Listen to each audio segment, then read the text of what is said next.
Hi, my name is Justin Myers. I'm the garden coordinator for Recipe for Success. Today's tip, we're going to be discussing transplants.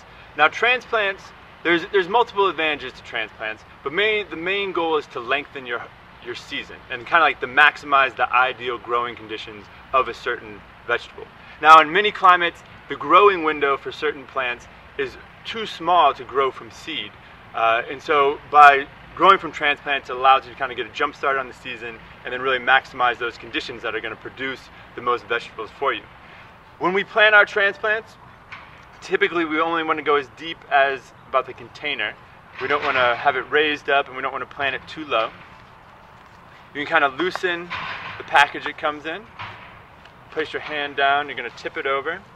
Now sometimes the roots will be very thick down here, and if that's the case, you're actually going to want to break off those roots because if you put them in where they're wrapped up, they're just going to continue that direction.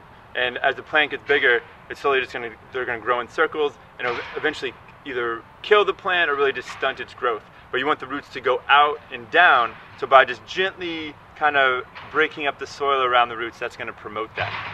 So we have our hole, we're going to drop it in, kind of move the soil around.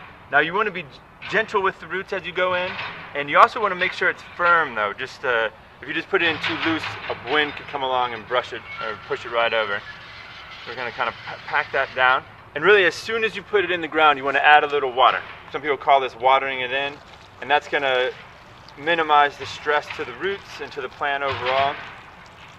Sort of nice little dose. And for the first week, you want to water every day. After that, you can kind of, depending on if it's raining and things like that, but water every day for the first week at least, kind of let it get established.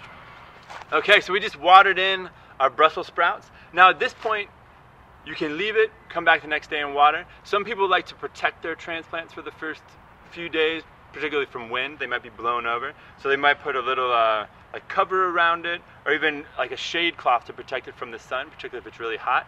And also if you get more into like tomatoes, which we might talk about at a later point, you definitely need to protect those early in the season.